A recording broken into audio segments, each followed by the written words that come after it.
eventually make the presentation. She's not well. But when I heard Ranjan Mittal's name, I said it's a good opportunity to catch up. I didn't recognize her. First I said World Vision, this Mahesh. We go a long way back. I used to work with the government, I worked with World Bank, CIFED, and now I head natural resource management for the country for World Vision. We look after Swachh Bharat, climate change and things like that. I would like to start with a question where she's getting it ready. Okay, she's got it ready. ROI. You understand ROI? Right? That's our language, business language, right? Return of investment. Just keep that question pending. Now in an ideal Indian family, if you know, the eldest is sent where? Medical, engineering, IIM, IIT, right? Then the second preference is army, right? And services. And the third is, we'll send him to social development sector, right? That's the ideal. That's a normal thinking process. Am I wrong or right? The smartest are sent in other places, and the ones who are not so smart, okay, let's send them into the social development sector for at least his livelihood will be met. And then, okay, the worst will be send them to religion. Pujari, father, nun, priest. Okay, that's the ideal situation. Yes or no? See, I'm okay with this as yes and this as no. Somebody saying no. I know. No, I'm just saying, you know, the ideal thing, we all want our children to be the best, to achieve the best, right? That's how we like to give the best investment. But the largest budget in the country goes to the social sector. Agree, disagree with me?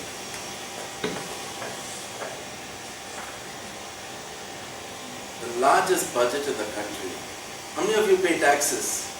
You won't be, but once you join one of your five-star companies, you'll start paying, and then you'll start taxes also. Cess tax, Swachh Bharat tax, education tax, Falana tax, sub-tax hai. Yes or no? All goes to the social sector. Imagine the largest budget, but the smartest people are not there in the sector. And that's why we have overleaking drains, broken down roads and things like that. Okay? Keeping that in mind, I work in an organization called World Vision. This is our India landscape of a country, not of an organization, just to touch base. This is how we are looking at. The whole world is saying India has arrived. But for us to understand that India is a very complex country. This is the status of children in India. We hear of this model being a success and that model being a success. But if you look at the child death rates, it's one of the highest in the country. Even Bangladesh and Nepal and Pakistan are better than India. Okay. Just for you to understand the scenario, I'm just giving you the background. Half our kids can't read. Age-appropriate learning solution. They are in class 5, but they cannot even read what a class 1 student can learn. You and I are the cream of things, so we got that ability, but this is the reality of India. 53.2% experience sexual violence. Mic. Mahesh, take a mic. Your voice is, the video can't catch. Okay. Child sex ratio is declining. 836 million live less than $2 a day, but we are the third largest economy. The dichotomy, the paradox. Poverty is not declining, but yet we have one of the fastest growing economies in the world, emerging economies. This is just for us to understand the real India.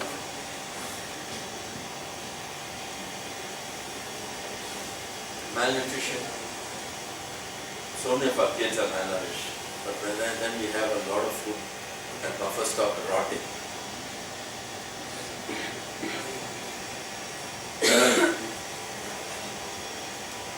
Hospitals are collapsing, but medical tourism is thriving in this country.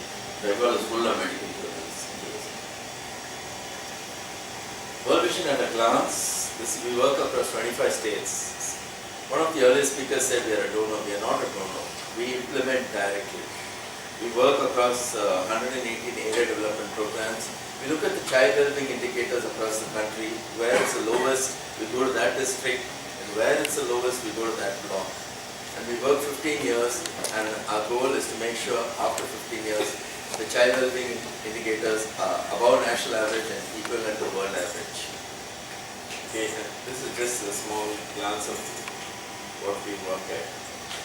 Our aspiration is that children thrive, young people become agents of change, leaders champion justice and inclusive growth.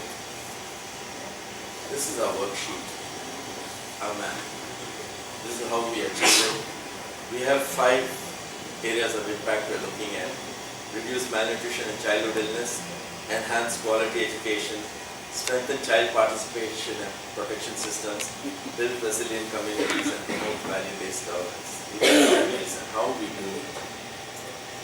This is a scorecard, balanced scorecard basically.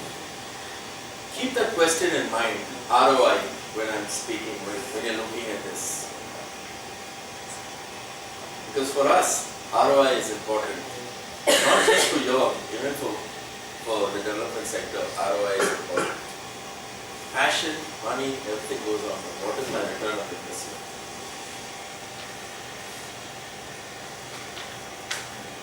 They're spread across the country. I know that you guys come from all over India. Anyone who wants to take offices right across, right from the northeast down to Kanyakumari, we work in these places. 64 of our area programs work on malnutrition and childhood illness. Quality education, 12. Child participation and protection, 26, and resilient communities, 26. Why resilience? Because our communities need to become resilient to face shock. And economic resilience is a key area of resilience. We are focused on children, we are grassroots based, and we are partnering for change. What we do, development, relief, and advocacy. These are 3 core areas of our 5 impact areas, how we reach out. Some of our low-cost sustainable models could be livestock rearing, antique way of doing business, non-farm, petty businesses. We have a whole range, a whole menu, so what fits according to the particular context which we try to work on. We work through self-help groups, so we have something. We have self-help groups right across the country. Now, just as a small business model, if you look at menstrual hygiene management, everyone will say, wow, how can you make money out of that? We train our SHGs to manufacture their own sanitary napkins, and then we help them market it. We train them on accounting. There's a business in every little development sphere. It's how you look at it, and how you reach out, and how you want to allow it to grow. I've just threw that in just for us to understand there is a business model in every area of development. Waste to riches.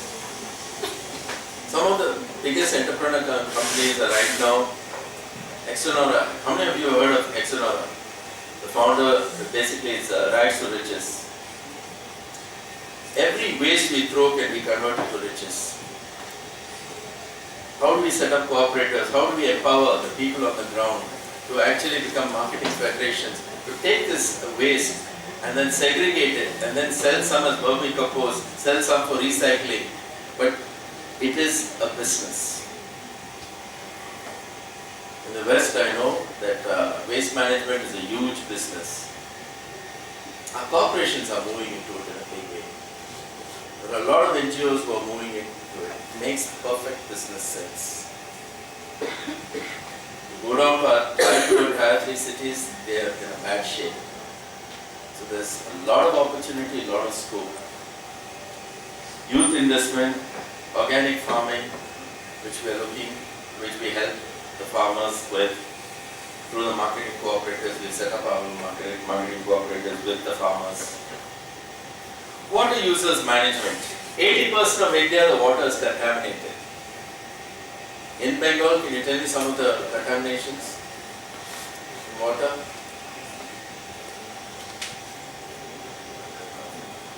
See, our government system, hospitals are all collapsing because 80% of infections are preventable actually, waterborne diseases or hygiene. But our government hospitals are actually treating them. And that's why the Modi government has brought in Swachh Bharat. They're looking at clean water and clean sanitation. Because if we can actually provide clean water and sanitation to our people, the load in our government hospitals will reduce. It's cheaper to prevent and costlier to treat. If you look at a village with 100 women, I'd like to tell you 2 minutes a small story in Balia village in UP. How many of you guys are from UP? Anyone from UP? Balia, they speak Bhojpuri. Okay? In Balia village, there were 100 women and we gave them a hand pump attached unit for water filtration. The problem there is fluoride, iron and bacteria. Now bacteria we know, childhood illness, most of us have stomach upsets or typhoid, cholera, you name it, it's all waterborne. It's preventable. And this village was constantly going through the cycle of typhoid and cholera. And we trained them through a water management committee and we made it all women. Now in that village for 100 years, a woman has never stepped out without removing her partner in the village. They will not talk. None of them could write. So when we asked, okay, what happened? What do you guys do? They were managing their own, they were selling the water, they linked to the bank, and they got 2 lakhs in 1.5 years. Which is a lot of money for illiterate people from that area. They said, sir, we were probing deeper. This is just last month I was there. Okay, you got clean water, medicine costs. Because if you look at the average Indian family, majority of the money goes for medicine, which is preventable actually. You go to the doctor, they'll give you a huge prescription. The nexus is there, they're always giving antibiotics. They said, some of the women said we learned to write because when we became the president, we had to sign on the finance of the bank. So, we take signing for granted, and this woman was saying, I learned to sign. So I asked her then, what next? Why is it important? She said, we started giving out small loans out of the money among our women itself in the village at 2%. I said, wow, but why? I'm exploiting. She said, no sir, if I had to go to the money lender, I would pay 40% interest. So the clutches of the money lender system was broken. And then second, being illiterate, we would have to put a thumbprint on a blank sheet of paper. So my child becomes a bonded labor for life. My land for 100 rupees loan. They do not know, they just have to for 100 rupees for an immediate medicine, a blank paper. That is the social side of it. But the ROI for a water management committee would be that they are ground into a business model. They have the money to set up other plants. They have the money to expand across the world, owned and run by them. There are big companies now moving into this space, trying to market water.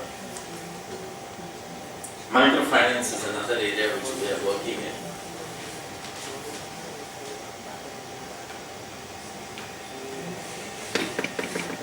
Some of the models, our livelihood models are the graduation model. We do a baseline to find out who are the poorest of the poor, and then we have a strategy of taking them over 2 to 3 years in a very strategic manner so that they could reach a certain income level. We have PPP, the public-private partnership models, where we tied up with Reliance and many other companies where skill-based training are given to our marginalized youth. Skill India campaign. So we linked up with that. Local value chain development. We look at the value chain at every level and see how we can develop it. We are a disabled and gender-friendly organization. Our toilets are all differentially able. Even if there is no differentially able people in that college or school where we were building toilets, we make sure that it is differentially able because we want to sensitize the others what it means to be differentially able. We have end-to-end packages, not dwelling on these when we go about it, and this is some of our results. when we do a graduation model.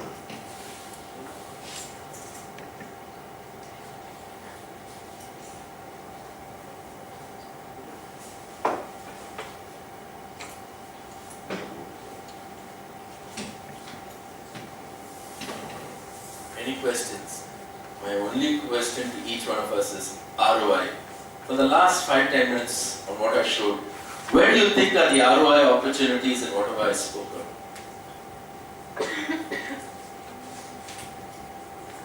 Think. Come on guys, ROI is a simple concept for you. Your second year about to pass out. You guys want to be entrepreneurs, right? Now, to be an entrepreneur, I need to think of return of investment. And we always shy away from the social sector, thinking there's no return of investment. I gave you a couple of examples of return of investment. Huge. We have Amul itself, which is a big ROI, if you look at the development sector. So what's the source of investment you have to do for your organization? Input, throughput or output, you decide. Input. So what are the inputs you need? Men, material, money, right? So the simple loan through the collective becomes the input. And the poorest of the poor becomes the men. And the material could be rags to riches, it could be water committees, it could be farmers cooperative. Then throughput is the process which we work through. What for? This is about the specific project. I'm talking about the World Vision as an organization. Talking about World Vision itself. Well, you talk, we It's support also fine. 300,000 children. CSR is a huge thing. Some of the biggest companies in India support us. With the CSR bill coming in, take 2%, right? That's huge. That's huge. So we tie up with the big corporates and we do that. We also have individual sponsors. We get sponsorship from 25 countries across the world, also to support kids. So it's basically sponsorship, but we also have huge, through CSR we might take up a whole area and say, we are going to make sure, eliminate open-defecation. So tie up with Coal India, eliminate open-defecation, or provide clean water in a certain area. So that reduces that savings, we help them to set up microfinance or small savings groups so that they can start lending. Everything is tied for us into a business model. We are not in the business of charity, we are in the business of empowerment.